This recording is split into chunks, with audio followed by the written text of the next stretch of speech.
And every time he goes, and Helms brings him in and says, "Nice to see you, John," shakes hands, "You're a good man, tell me what you want, I'll be glad to obey." And Ehrlichman comes back every time empty-handed. He gets nothing from Helms because Helms is such a smooth operator. So the last time that Ehrlichman comes back empty-handed, Nixon gets mad, and this is October 1971. Nixon gets mad, and he calls Helms into the White House, into the Oval Office for a meeting in person. Okay, it's very rare. There were not a lot of meetings like this. And in that meeting, he calls him in, and he says, "I want this Bay of Pigs thing." And Helms says, "Well, what's this about, sir?" And Nixon hems and haws, and we have the tape of them talking. And Nixon finally blurts it out. He says, "It's about the Who Shot John angle." So when Nixon was asking for Bay of Pigs material from Dick Helms, he said, in his own words, it was about the Who Shot John angle. Now, in the context of the discussion, the Who Shot John angle can only mean one thing: the assassination of JFK, right? So Nixon thought that there was something in the Bay of Pigs material, which he had been seeking for years, repeatedly asking for, and the reason he was asking for it was because he thought that it related to the assassination of President Kennedy. That tells you that Nixon was, at a minimum, not sure that the official theory that one guy killed the president for no reason was true, and that he thought the CIA might be somehow, the CIA operation in the Bay of Pigs might be related to Kennedy's assassination. So when Nixon says to Haldeman, "Tell Helms, if you don't help us with the Watergate arrest, it's going to blow the whole Bay of Pigs thing," it was blackmail. It was a threat. It was like, if you don't help me with the Watergate investigation, this could harm your agency because of the JFK story. Well, Helms is rightly angry. He doesn't want to be blackmailed. He doesn't want the CIA to be blamed for JFK's assassination, even if they were involved. He especially doesn't want to do that. And so Helms blows up, and he shouts in the meeting that follows Nixon's order. Helms says, "This doesn't have a damn thing to do with the Bay of Pigs." And you could see how sensitive it was. And it's at that point that the Scorpion's dance begins, because the interests of Richard Nixon and Richard Helms are once closely aligned on the Vietnam War, on spying on the anti-war movement. Now their interests are beginning to diverge, because Helms is not going to take the blame for those burglars, okay? And he pretends he had nothing to do with it. Nixon, for his part, expects his spymaster to take care of this little problem for him. Helms isn't going to do that. Helms is not going to fall on his sword for Nixon. No way. And so Nixon realizes that Helms is no longer in his corner. And as soon as he wins re-election in 1972, 6 months later, he summons Helms to Camp David and fires him. Now, Helms had enough on Nixon, right? Because he knew who the burglars were, that he had given the burglars to the White House. So Helms has enough leverage on Nixon to demand a face-saving appointment, and Nixon agrees to appoint him to be ambassador to Iran. So Helms doesn't want to be fired over the Watergate affair. That would be a stain on his record. So he manages this face-saving appointment, and he moves on. And he goes to Iran, and he's out of the country as the Watergate affair engulfs Nixon. But in that period is the Scorpion's Dance, where these two very powerful men are circling around each other, and each one can kill the other, and they both know it. And they have to figure out, how are they going to make this? How are they going to handle this situation? So that's the core of the book, is the dance between Helms and Nixon once the Watergate burglars are arrested. Okay, we're talking to Jefferson Morley. The book we're talking about right this minute is Scorpion's Dance, The President, the Spymaster, and Watergate. And if you listen to the way he tells the story right now, live on, off the top of his head, I can only imagine what's in the book. But explain to me quickly, what could be the only nexus then is the Watergate burglars were also involved in Bay of Pigs, Cuba, terrorism down there, and what else could their connection then be to JFK other than these same Watergate guys were down there at JFK?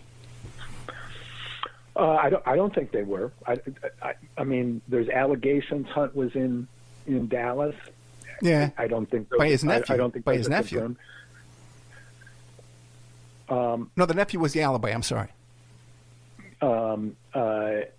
Yeah, I mean, Hunt denied it. There's no convincing evidence to me that Howard Hunt was there or that the Watergate burglars were involved in the assassination. Just because Nixon thought that the Kennedy's assassination arose from the Bay of Pigs doesn't mean that these particular people who were involved in the Bay of Pigs were involved in the assassination. That's a logical non sequitur. That doesn't make sense, and I don't think there's no convincing evidence to me that somebody like Frank Sturgis was involved in the assassination. I think it's possible. The story that Marita Lorenz tells, is not corroborated, but it's interesting that she says she went to Dallas with Sturgis, but that story's not confirmed. So, that's a theory, and as a theory, I don't write about it. I don't write about theories. I write about things that I know for sure happened. Gotcha. And I want to correct myself. It was Frank Sturgis whose nephew was the alibi for him not being in Dallas, not Hunt. Yeah. I apologize. Mm-hmm. Let me tell you a story about Sturgis, which I found very interesting. In 1975, after the Zapruder film is shown on TV, the film of Kennedy's assassination for the first time, Congress has to reopen the investigation because the film is so shocking, and it certainly looks like Kennedy has been hit by a bullet from the front, which was, of course, always denied. So the Rockefeller Commission, which Gerald Ford created to investigate the CIA, calls in Sturgis. And by this time, rumors are circulating that Sturgis was in Dallas, that Sturgis was one of the three tramps, which I don't believe. And so Sturgis is called in to testify. And so they say, Mr. Sturgis, were you involved in the Kennedy assassination? No, I had nothing to do with it. He says, but I was questioned by the FBI. And the FBI showed up at my house right afterwards in Miami. And they asked me about the assassination. This is Sturgis volunteering this information. Right. And the questioner says, well, Mr. Sturgis, why did they do that? And he said, well, they told me, they said, Frank, we think you're the kind of guy who might have been involved. So Frank Sturgis was proud that he was a suspect in JFK's assassination. And he made a point of getting that on the record. Now, that doesn't say that he was involved in Kennedy's assassination, but that does tell you the type of guy that he was. He was a killer, and he was proud of it. Yeah, and then there's that tale to that folklore about Jim Rothstein, an NYPD detective who got a confession out of Sturgis, supposedly with a 38 lie detector, he likes to call it. But I had Sturgis's nephew on the show a couple of times. We've become friends. And he tells me that Frank Sturgis had his own B-25 bomber plane in his own hangar, and that they would make what's that stuff, napalm together in jars and Molotov cocktails and stuff for him to do his, I guess, for-hire missions that he was up to. And I got to tell you, the guy's a law professor. I believe him. Moving on from here. Well, yeah, go ahead. Sturgis was a soldier of fortune who had lots of friends in the CIA, although he never was employed, or as far as we can tell, was never formally employed by the CIA. He was CIA adjacent. He was CIA friendly. And the stuff that he did, like with the bomber and the napalm and the, bombing pro-Castro people and that sort of thing, that was the kind of activity that the CIA wanted to encourage in a deniable way. And Sturgis was a guy who was deniable. Just like when he was arrested at Watergate, they could deny and say, this guy never worked for us, which technically was true, although they knew full well who he was, and they used him for their own purposes when they saw fit. Okay, as it did organized crime when they needed him as well down there in Miami. Okay, we've been talking about Scorpion's Dance, The President, The Spymaster, and Watergate, but there's a couple other books too. Our Man in Mexico, Winston Scott, and the Hidden History of the... What do you want to take us to next? I refer to my other books because I think they provide a lot of context, especially about JFK's assassination. And Our Man in Mexico tells the story of Win Scott, who was the chief of the CIA station in Mexico City from 1956 to 1969. And in that job, he had this front row seat on the surveillance of the accused assassin, Lee Harvey Oswald, who denied killing JFK, his visit to Mexico City 6 weeks before the assassination. And what is striking and notable about Win Scott is Win Scott's another person who didn't believe the Warren Commission. Okay, and Win Scott was not a conspiracy theorist. He was considered one of the best CIA officers of his generation.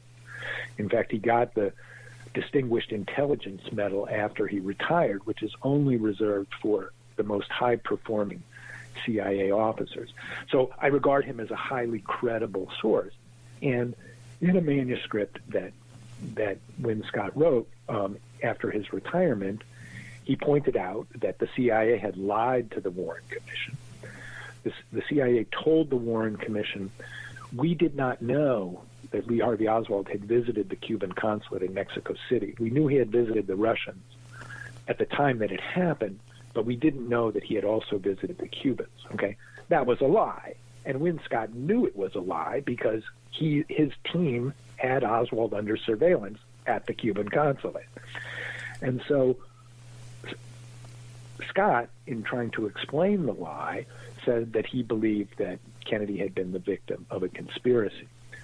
So to me, that's powerful, compelling, non-conspiratorial, no theory about it from a highly credible source, that Kennedy was killed by his enemies and not by the so-called lone gunman. So that manuscript, after Scott wrote it, Scott died suddenly in April 1971, and when he did, James Angleton, the counterintelligence chief, flew to Mexico City and seized the manuscript. So James Angleton is the subject of my second book, The Ghost. And so in the second book, I tell that same story from Angleton's point of view. Well, why did Angleton want to seize that manuscript? Well, first of all, if it had been published, which Win Scott intended to do, he was working with Reader's Digest and an editor at Reader's Digest Press, so he was on the path to publishing this. Well, if the CIA's top man in Mexico had come out with a book in 1971 saying the CIA lied to the Warren Commission, that would have been very, very damaging to the CIA. So Angleton wants to head that off. He goes and seizes the manuscript. Well, that's not the only thing that Angleton had to worry about. The other thing that Angleton had to worry about, which was not known at the time and even not generally appreciated to this day, was it was Angleton who controlled the CIA's file on Lee Harvey Oswald. And he controlled it from 1959 to 1963. And that was another lie that the CIA told the Warren Commission, which was, this guy came out of nowhere and we didn't know much about him. Not true. We now know that Angleton's people had been monitoring Oswald's movements, his political activities, his personal life, for 4 years before Kennedy was killed. And I mean, closely monitoring it. Everywhere Lee Harvey Oswald went from November 1959 to November 1963, James Angleton's staff was informed every step of the way. And that's something that Angleton desperately needed to hide. And the CIA continues to try and hide that or obscure that fact. Now we know that it's, now we know that the story of the lone gunman was very deceptive, that senior CIA officials like Angleton knew all about the man who supposedly killed Kennedy. So the second book explains a little bit more. The Ghost explains what was going on in Our Man in Mexico. And then Scorpion's Dance kind of fills out the picture even more.